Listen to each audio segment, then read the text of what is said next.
오늘 함께 읽은 본문에는요, 사도 바울이 디모데에게 에베소 교회 성도들을 어떻게 대해야 되는지 권면하고 있는 내용이 기록이 되어 있습니다. 오늘 1절과 2절 말씀을 통해 바울은 디모데에게 성도들을 이 가족처럼 대하라라고 권면하는 것입니다. 1절과 2절 말씀 제가 다시 한번 읽어보도록 하겠습니다. 늙은이를 꾸짖지 말고 권하되 아버지에게 하듯하며 젊은이에게는 형제에게 하듯하고 늙은 여자에게는 어머니에게 하듯하며 젊은 여자에게는 온전히 깨끗함으로 자매에게 하듯하라. 이 교회 안에는 이 다양한 사람들이 있습니다. 다양한 연령의 사람들이 있죠. 나이 든 분들도 있고 이 젊은 분들도 있고 이 남자와 여자가 함께 모여 신앙생활을 하고 있습니다. 그렇게 목회자는 물론 모든 성도들은 이 각각의 사람들의 연령과 성별에 맞게 대하는 것이 필요합니다. 이 바울은 이 목회자의 권위가 교회 안에서 존중을 받아야 하지만 그도 역시 한 교회의 구성원이기에 상대가 누구인지에 따라 그에 걸맞게 태도를 갖출 것을 디모데에게 권면하고 있는 것입니다. 나이든 분들에게는 아버지 대하듯 해서 꾸짖지 말라고 하는 것이죠. 젊은 사람이 공개적으로 나이 든 사람을 꾸짖는 것이 전혀 덕이 되지 않기 때문입니다. 또한 젊은이에게는 형제 대하듯 하라고 합니다. 나이 든 여자는 어머니를 대하듯 젊은 여자는 자매를 대하듯 걸맞게 대하라고 합니다. 거기에 걸맞는 예의를 갖추라는 것이죠. 특별히 남자가 젊은 자매를 대할 때는 온전히 깨끗한 마음으로 대해야 교회에 잡음이 생기지 않기 때문입니다. 분명 교회를 섬기기 위해서 교회에는 직분이 있습니다. 직분은 계급은 아니지만 질서를 위해서 직분이라는 것이 있습니다. 우리가 이 서신서를 보면 감독도 있고 장로도 있고 집사라는 직분이 있어서 은사에 맞게 교회를 치리하고 다스리고 섬길 수 있는 질서가 존재하지만 바울은 나이와 성별에 맞게 대하는 것이 중요함을 간과하지 말라고 이야기하는 것입니다. 교회에 분명히 질서가 존재하지만 세상에서 상식적으로 통용되는 질서 또한 존중될 때 세상이 이 교회를 보기에 납득할 수 있고 수용할 수 있기 때문입니다. 우리가 이 가족이 존재합니다. 그러나 어떻게 보면 매주일 만나는 성도들이 더 자주 보고 가까워질 수 있습니다. 예수 피로 하나님께서 우리를 영적인 가족으로 삼아 주셨는데 가족처럼 대할 수 있는 우리 모든 성도님들 되기를 소망합니다. 또한 이 사도 바울은 어려운 이들을 돌봐야 한다라고 디모데에게 권면하고 있습니다. 그 내용이 3절부터 8절에 자세히 기록이 되었는데요. 3절 말씀 제가 다시 한번 읽어보도록 하겠습니다. 참 과부인 과부를 존대하라. 이 말씀을 읽어보면 참 과부가 있고 과부인 듯하지만 진짜 과부가 아닌 사람도 있다라고 바울이 명확하게 구분해서 디모데에게 이야기하는 것을 볼 수가 있습니다.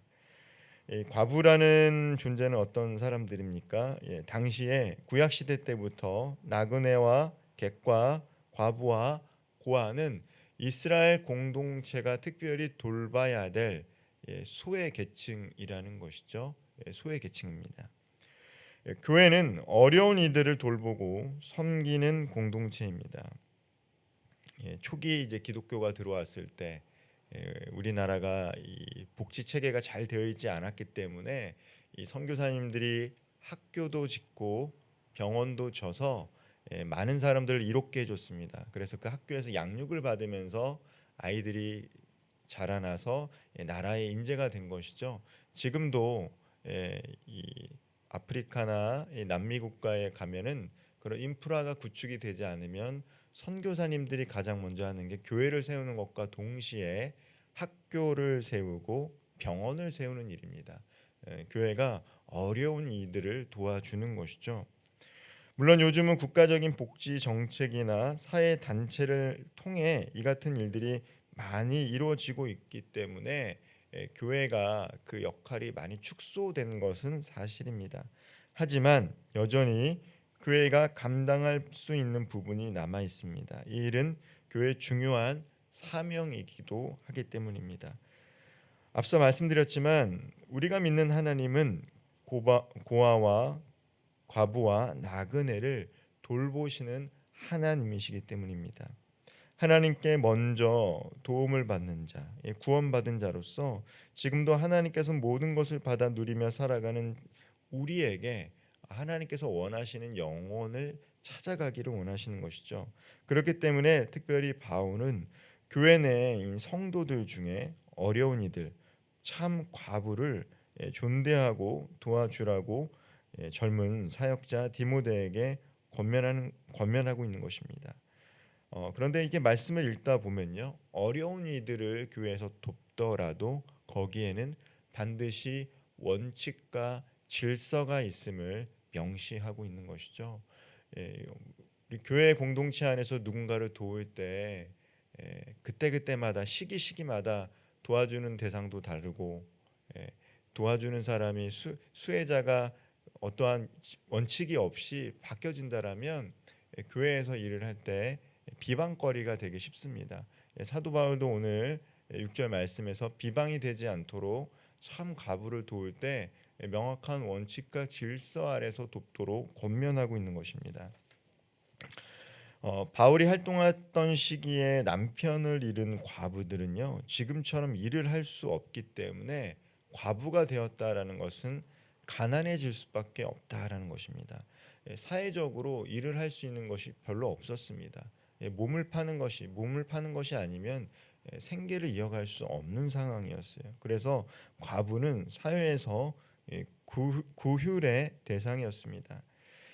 그들이 사랑의 예수님을 영접하고 사랑의 공동체인 교회 구성원이 되었을 때에 그렇게 교회는 즉시 그들을 도와야만 했습니다.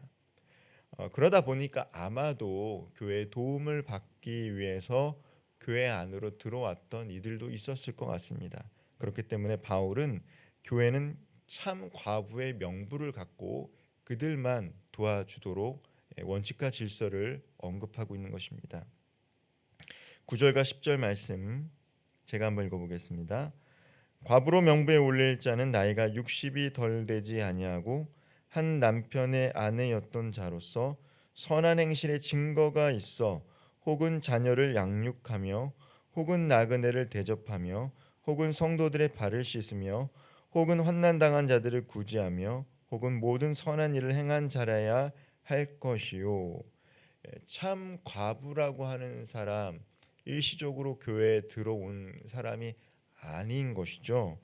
어떤 사람이 명부에 올렸습니까? 선한 행실을 한 증거가 있는 사람, 공동체 안에서 연약한 사람들, 나그네를 도왔던 경험과 이력이 있는 사람들을 명확하게 구별해서 그들을 도와주라고 사도 바울은 권면하고 있는 것입니다. 특별히 이 하나님께 소망을 두어 주야로 간구와 기도를 했던 이들을 존경하라고 이야기합니다. 그들을 천시하지 말라는 것입니다. 그러나 남편이 없어 외롭다고 향락을 좋아하는 과부는 참 과부가 아니라고 이야기합니다. 과부 가운데 가족이나 친척이 있는 사람, 그래서 누군가가 책임질 수 있는 사람 또한 올리지 말라고 합니다. 사도 바울은 디모데가 교회 안에서 어려운 이들을 도울 때에 지혜롭고 질서 있게 그 대상을 잘 선정할 필요가 있음을 가르쳐주고 있는 것입니다. 원칙과 질서가 필요한 이유가 무엇입니까? 하나님의 선한 사업을 하는 데 있어서 비방을 받지 않기 위해서입니다. 교회에 권위와 영향력이 있는 사람이 나와 조금 친하다는 이유로 원칙과 질서 없이 저 사람을 도와주라라고 이야기했을 때 결국 그 공동체는 깨어질 수밖에 없다라는 것이죠. 원칙과 질서가 없으면 편파적이면 공동체는 잡음이 생길 수밖에 없습니다. 이것을 우려해서 참 과부에 관련된 명확한 원칙과 질서를 얘기하면서 그들을 존중하라라고 이야기합니다.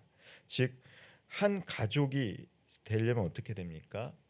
아버지가 아들과 딸을 똑같이 사랑해야지 아들만 사랑하거나 딸만 사랑하게 되면 나중에 그 가정 깨어지고 문제가 생기는 것이죠. 즉 예수 그리스도의 피로 말미암아 영적인 가족이 된 에베소 교회 공동체는 원칙과 질서 안에서 서로를 위하는 공동체가 되어야 함을 명시하고 있는 것입니다.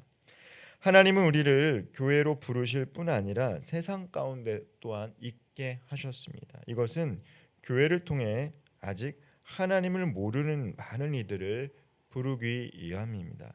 이 목적을 기억할 때 교회가 영혼을 구원할 뿐만 아니라 영혼을 구원하기 위해서 선한 사업을 할 때 비방받지 않도록 일하는 것이 매우 중요합니다. 믿지 않는 이들을 대할 때 교회가 해야 할 일을 기억하며 그들에게 불필요한 짐을 지우지 않도록 힘쓸 때 교회를 세상 속에 두신 하나님의 뜻이 이루어지며 많은 사람들이 주 예수님을 믿고 하나님께로 나아올 것입니다. 이것을 위해 분명한 기준에 따라 합당한 사람을 돕고 덕을 세우는 일에 교회는 솔선수범할 필요가 있는 것입니다. 세상은 교회를 통해 보이지 않는 하나님의 영광과 사랑을 간접적으로 경험할 수 있기 때문입니다. 하나님을 믿는 사람들이 하나님을 믿는 사람들과 함께하는 그 모습, 원칙과 질서 속에서 하나 되어지는 그 모습을 통해 하나님의 사랑이 이러한 것이구나, 하나님은 이러한 분이시구나라는 것을 교회를 통해서 보고 배울 수 있는 것이기 때문입니다. 말씀을 마무리하겠습니다. 세상은 보이는 교회를 통해 보이지 않는 하나님을 보고 있다라는 것을 기억해야 됩니다. 우리가 성도를 대하는 모습, 어려운 이들을 돌보는 모습, 그 모습 속에 할 수 있는 우리 모든 성도님들 되기를 주님의 이름으로 축원드리겠습니다. 기도하겠습니다. 사랑과 은혜가 풍성하신 하나님, 예수 그리스도의 피로 우리를 한 가족으로 삼아 주셨는데 우리에게 직분과 교회의 질서가 있지만 세상 속에서 통용되는 원칙과 원리 또한 지키며 서로를 존경하고 존중할 수 있는 모든 성도님들 되게 하여 주옵소서. 각 연령과 성별에 맞게 서로 예의를 갖추고 한 가족임을 기억하며 특별히 교회 내에 어려운 이들이 있다라면 그들을 도울 수 있는 마음을 허락하여 주시고 어려운 이들을 돕고 교회 일들을 해 나가는 가운데 원칙과 질서 속에서 교회 공동체 안에서와 외부에서 비방받지 않고 하나님의 선한 사업과 사랑을 이어감으로 하나님의 영광과 사랑을 드러낼 수 있는 우리 교회와 우리 성도님들 될 수 있도록 성령 하나님 충만하게 인도하여 주옵소서. 이 모든 말씀 우리 구주 예수 그리스도의 이름으로 간절히 기도드리옵나이다. 아멘.